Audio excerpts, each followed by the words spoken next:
Donnie Zara, and my daughter Nalina, my beautiful daughter Nalina, is filming me. So I'm very proud of my little takedown Shepard stove. I learned how to make this in detail from Dave's Real Survival on YouTube. I'm going to show you how I take this apart and then put it back together. So I've had 2 burns in this so far. It's made out of galvanized steel, and you have to burn off the zinc oxide.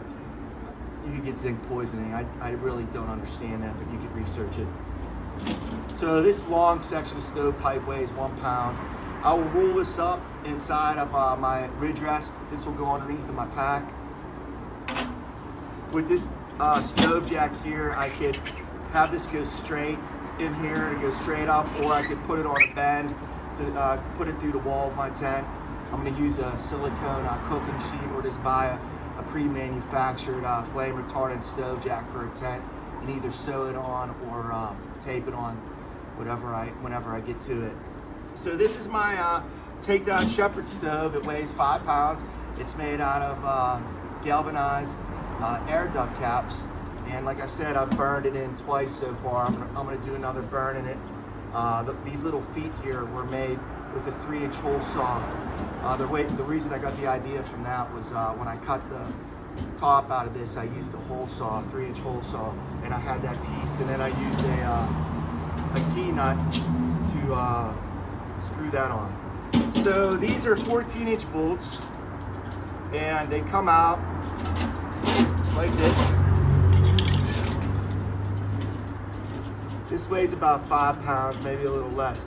Similar size stove, takedown stove like this will probably be about 1 or 2 pounds less, and will cost about $500 to $600. This cost me about $130 to make.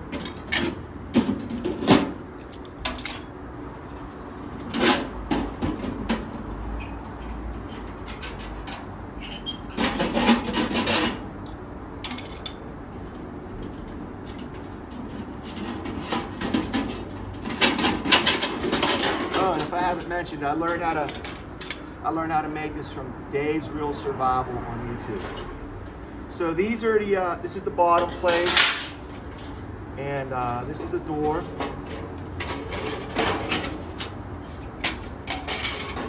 This is the top plate.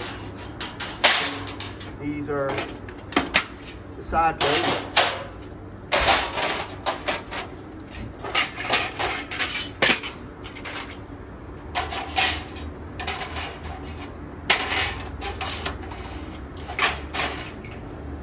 And then I could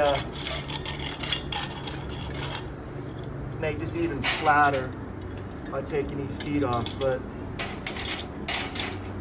that kind of gives you an idea of what that will look like once I put it in the bag to put in my pack. I can actually make it a little bit flatter. That's it. It weighs about 5 pounds right there. And these little guys come off, so I could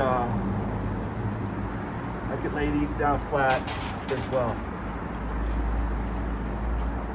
Okay? So now I'm going to show you how to put it back together. So I'll put my feet on. Oh, if you come closer, baby. These are little T-nuts, and they have these prongs on there. And then I just had a little template in my vise with a hole in it, 5/16-inch hole. And I just smacked that with a hammer. I filed down these edges, and then I pounded these down with a hammer. So you know, there wasn't no sharp edge, and it holds on there. And it's just it's lighter than a washer. And then I have an extra wing nut on the bottom. If I lose a wing nut, you don't need to have these feet on there, but they're nice, and you can adjust the height of them. But if I do lose a wing nut in the snow, I'll have an extra one, because I have 4 legs and 4 extra wing nuts set on my legs. So the door in the back of this so the door I cut out the hole. I made a misjudgment here with this hinge, so I just had to fix that with routing that out with my angle grinder. And then I cut a piece of metal, and then I drilled a hole through it, and I used a rivet. I didn't squeeze it hard all the way. I didn't break it off, so it stayed loose on there to move my air damper.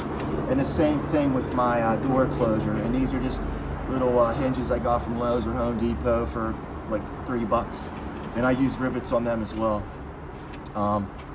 So that's the door. And then these two long pieces of metal are the top and bottom. And then these two short edges will slide into the side panels, which have been folded over. So if you come closer, I'll show you. This will slide into there like this.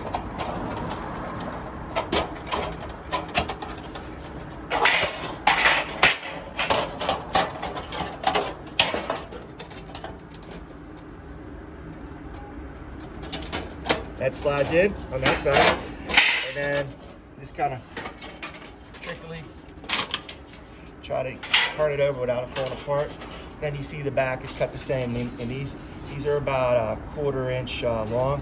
These wings go inside of these folds.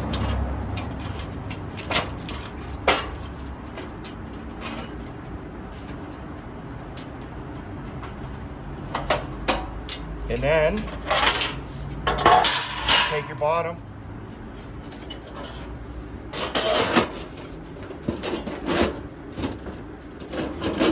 and set it in there. And then you put your top on, hole in the back. Make sure it's all nice and snug. And then you put your legs through.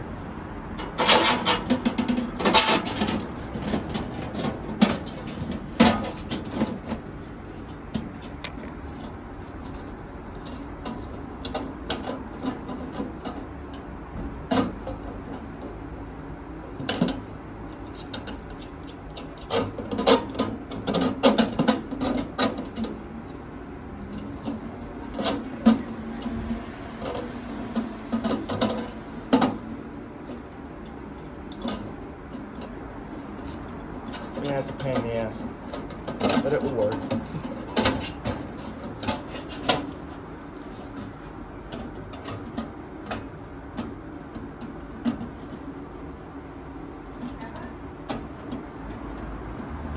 There it goes. So once you get your legs in, then you don't have to tighten these down real hard. You just snug up your wing nuts.